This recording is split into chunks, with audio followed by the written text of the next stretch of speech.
Bueno, acá la propuesta consistía en una situación inicial de equilibrio, tanto interno como externo, en la cual se producían dos hechos relevantes. Por un lado, se reducía la tasa de interés del resto del mundo, con lo cual se generaba un incremento del diferencial de tasas con respecto a la economía local, atrayendo capital y por lo tanto generando un superávit en la cuenta financiera y por lo tanto un superávit en la balanza de pago. Por otro lado, el gobierno estaba comprometido con una reducción de gastos eh, para aliviar el problema de las cuentas fiscales.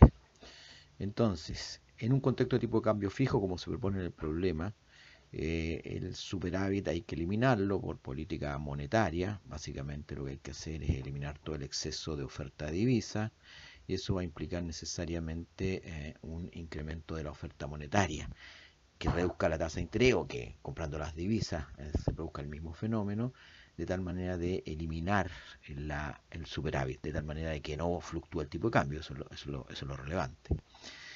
Y eso que esa acción del Banco Central, digamos, que genera de inmediato, a propósito del choque externo, va a generar también una tendencia al exceso de demanda de bienes, básicamente por estimular la inversión. Entonces ahí tenemos que adoptar un supuesto, porque por un lado vamos a tener un efecto en el gasto agregado de inversión, pero por otro lado está la reducción de gasto de gobierno. Para resolver el problema entonces tenemos que adoptar un supuesto. En este caso particular, la solución final está considerando el supuesto de que el efecto de reducción del gasto de gobierno, digamos, va a ser más importante y por lo tanto, al final del día lo que va a ocurrir es un exceso de oferta de bienes.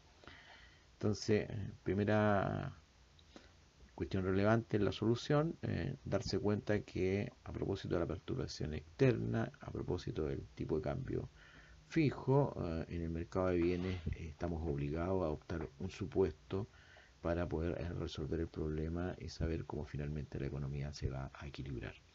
Aquí vamos a considerar que el efecto es de exceso de oferta de bienes.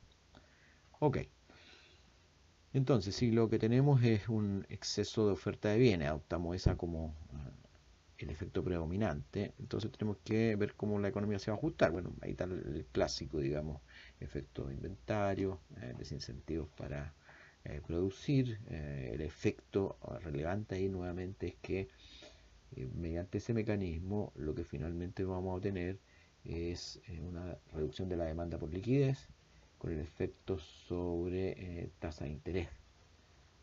Por lo tanto, vamos a tener dos ajustes que también van a influir en el sector externo.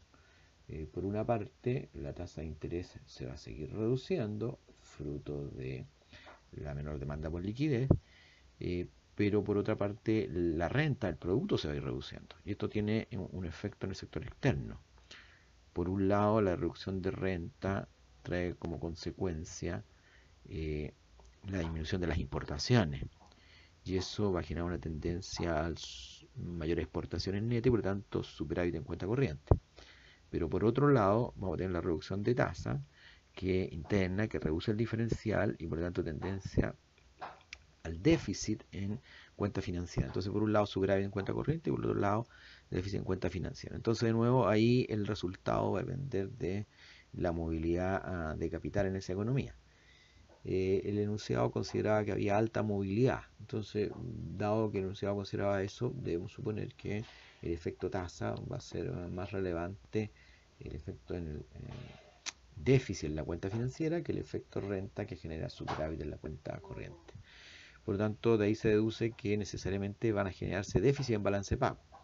Y por lo tanto, esos déficits en balance de pago van a tender a generar un exceso de demanda de divisa y por lo tanto una tendencia a la escasez y a la devaluación de la moneda local. Bueno, de nuevo, en un contexto de tipo de cambio fijo, el Banco Central está obligado a intervenir y por lo tanto aquí la intervención va a ser vendiendo divisa y por lo tanto se va a generar el fenómeno de contracción monetaria. Por lo tanto, lo que va a ocurrir finalmente es que el Banco Central va a estar constantemente sometido a la presión de vender divisas para evitar ahora que la moneda local se devalúe. Por lo tanto, podríamos decir que desde el punto de vista gráfico el ajuste se va a dar con la balanza de pago, la nueva balanza de pago con esa tasa de interés más baja, siempre equilibrada, de manera tal que el Banco Central siempre está interviniendo de tal manera de evitar, en este caso, la devaluación. Así como inicialmente había evitado la revaluación, ahora evita la devaluación. Y eso nos permite determinar exactamente dónde se va a dar el nuevo equilibrio, digamos. Aquí no queda bastante especificado una vez que tenemos descritas las curvas de balance de pago y el mercado monetario. Entonces, finalmente tenemos reducción de tasa, no solamente la inicial, fruto de la intervención de tipo de cambio, sino que además otra adicional, fruto del nuevo equilibrio. Tenemos también en reducción de la renta y tenemos primero una expansión monetaria y luego una contracción monetaria. Bueno, en el neto hay una cierta expansión monetaria. Veamos qué ocurre con la composición del producto. El producto cae, el consumo tiene que caer obviamente porque hay menor renta y con eso disminuye la capacidad de consumo en los hogares. Va a existir mayor inversión fruto de la reducción de tasa y también va a haber menor gasto de gobierno. Con el menor gasto de gobierno y menor consumo ya tenemos cómo justificar el gasto en el producto.